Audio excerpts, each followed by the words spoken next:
नमस्कार दोस्तों, स्वागत है आपका टीवी 24 नेटवर्क में और मैं हूं अजय सिन्हा। उत्तर प्रदेश में इंडिया गठबंधन में बड़ी टूट हुई है, बस औपचारिकता बाकी रह गई है। मैं ऐसा क्यों कह रहा हूं? क्योंकि समाजवादी पार्टी ने राहुल गांधी के खिलाफ बड़े तगड़े ढंग से मोर्चा खोला है।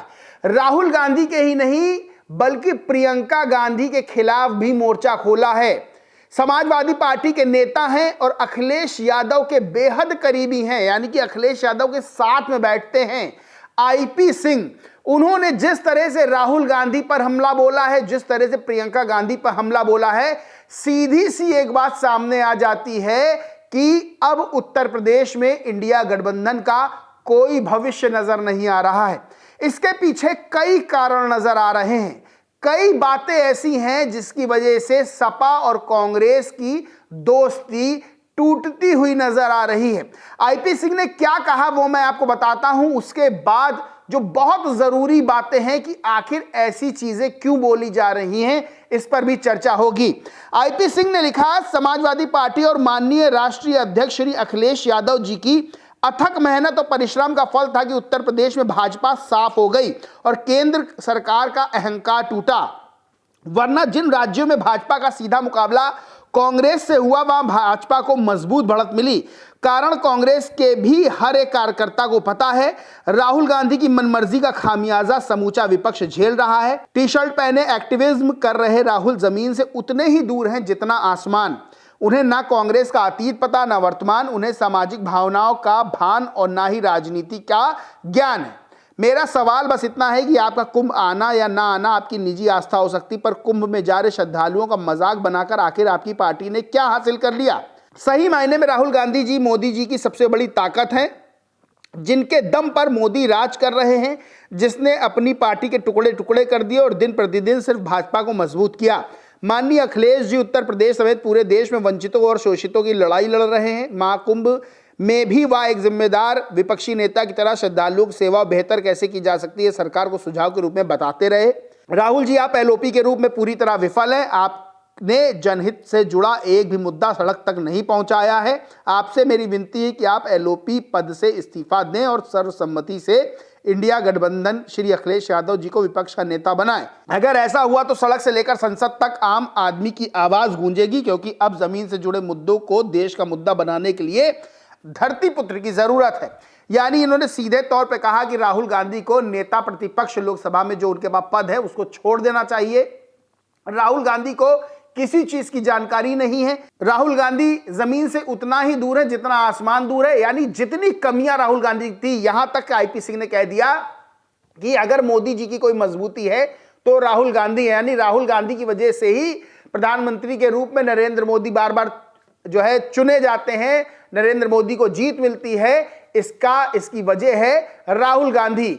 अब सबसे बड़ी बात यह है कि इस ट्वीट में आईपी सिंह ने अखिलेश यादव को भी टैग किया हुआ है। यानी कि सीधे तौर पर यह बात जो आईपी सिंह ने कही है, इसकी जानकारी अखिलेश यादव को है। तो क्या अखिलेश यादव ही आईपी सिंह से ट्वीट करवा रहे हैं? यह सवाल बड़ा खड़ा होता है, क्योंकि अभी तक कांग्रेस और समाजवादी पार्टी मिलकर चुनाव लड़ रही थी। लोकसभा चुनाव में जिस तरह से कांग्रेस और सपा ने मिलकर चुनाव लड़ा और बढ़िया जीत भी उसको मिली, लेकिन अब जिस तरह से तलवारें खींच रही हैं वो सीधे तौर पर बताता है कि अब इंडिया अलायंस का भविष्य क्या होने वाला है। अब आईपी सिंह ने एक और ट्वीट किया और लिखा, आज राहुल गांधी जी उनकी बहन प्रियंका वाड्रा ने साबित कर दिया कि वे सनातन धर्म, परंपरा और संस्कृति के घोर विरोधी हैं। कुंभ स्नान सनातन काल से चला आ रहा है। इस बार का आयोजन बीजेपी ने किया तो 2012-13 का आयोजन सपा ने किया था। सोनिया गांधी जी ईसाई धर्म से और प्रियंका वाड्रा ने ईसाई धर्म से में विवाह किया है।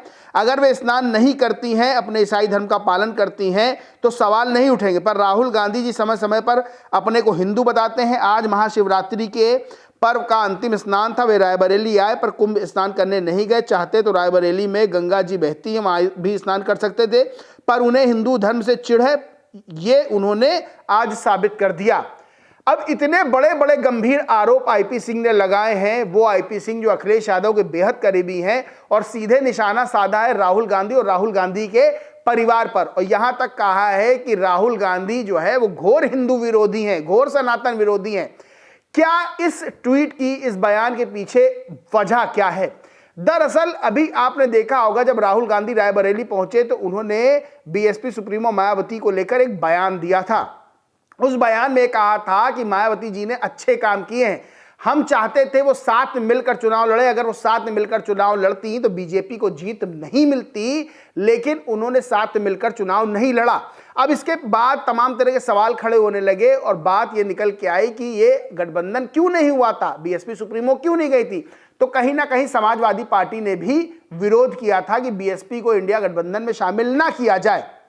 अब ये चीज निकल के आ रही है कि राहुल गांधी कहीं ना कहीं कोशिश कर रहे हैं कि बीएसपी के साथ गठबंधन हो जाए। देखिए, सपा और अगर कांग्रेस की बात करें तो लोकसभा चुनाव में जहां दोनों साथ में मिलकर चुनाव लड़े, उसके बाद जितने भी राज्यों में चुनाव हुए वहां कांग्रेस सपा के बीच में हमेशा मनमुटाव की स्थिति रही। दिल्ली में समाजवादी पार्टी ने आम आदमी पार्टी का समर्थन किया और कांग्रेस का समर्थन नहीं किया। अखिलेश यादव आम आदमी पार्टी की रैली में, रोड शो में भी मौजूद रहे। इसके बाद से समाजवादी पार्टी और कांग्रेस में और खटास बढ़ना शुरू हुई और उत्तर प्रदेश में इसकी बानगी देखने को मिल रही है। राहुल गांधी ये बात समझ रहे हैं कि अकेले कांग्रेस का उत्तर प्रदेश में चुनाव लड़ना ये घातक हो सकता है, यानी कि जीत से वो बहुत दूर रह सकते हैं, इसलिए उनको एक बड़े राजनीतिक दल की तलाश है। अब बीजेपी से गठबंधन होना नहीं है, सपा से गठबंधन हुआ था, लेकिन जिस तरह से सपा और कांग्रेस के बीच स्थितियां बन रही हैं उससे लगता है कि अब यह गठबंधन भी टूट की स्थिति में है। तो क्या कांग्रेस चाहती है कि बसपा के साथ उसका गठबंधन हो जाए?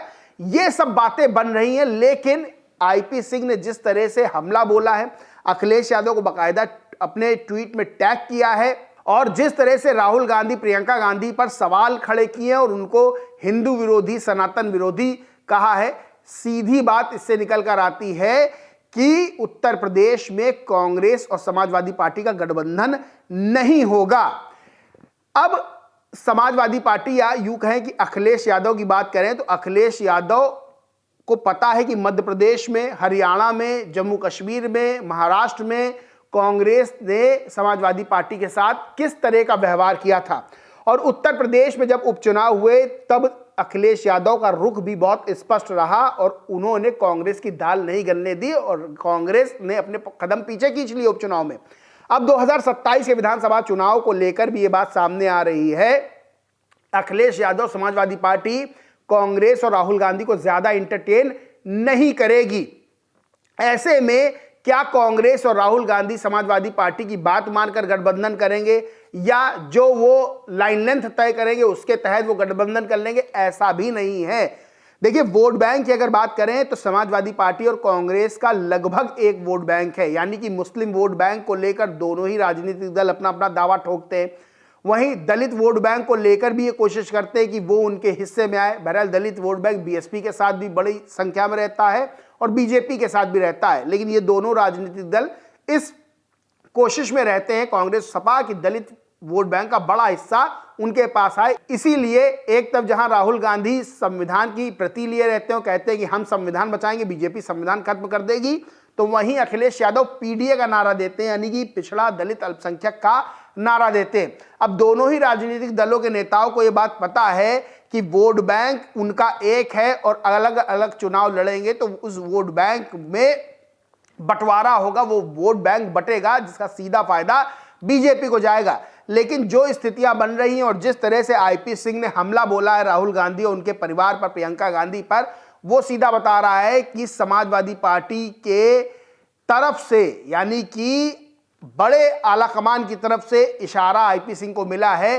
कि कांग्रेस पर हमला करके उन पर दबाव बनाया जाए, उनको दबाव में रखा जाए और उनको यह बात का एहसास कराया जाए कि उत्तर प्रदेश में उनकी स्थिति क्या है, यानी कि राहुल गांधी और कांग्रेस की स्थिति क्या है। क्योंकि कल तक जिन राहुल गांधी के नेतृत्व में समाजवादी पार्टी चुनाव लड़ रही थी, अब वही समाजवादी पार्टी के नेता राहुल गांधी के सिर्फ नेतृत्व पे ही नहीं बल्कि उनके हिंदू होने पर, उनके एलओपी के रूप में कार्य करने पर, उनकी राजनीतिक क्षमता पर भी सवाल खड़े कर रहे हैं। बहरहाल उत्तर प्रदेश की राजनीति में यह बयान बहुत महत्वपूर्ण है और इस बयान के बहुत मायने भी निकल रहे हैं। कि एक नई राजनीतिक तस्वीर उत्तर प्रदेश में बनती हुई नजर आ रही है, जहां इंडिया गठबंधन टूटता हुआ नजर आ रहा है, खाली औपचारिकता बाकी रह गई है, तो वहीं एक नया गठबंधन भी आने वाले समय में बनता हुआ नजर आ सकता है। बहरहाल दोस्तों, इस पूरे मामले पर आप क्या समझते हैं, क्या सोचते हैं, कमेंट करके जरूर बताएं। वीडियो अच्छा लगा हो तो लाइक करें, शेयर करें और चैनल को सब्सक्राइब नहीं किया तो सब्सक्राइब करके बेल आइकन जरूर दबा लें। धन्यवाद।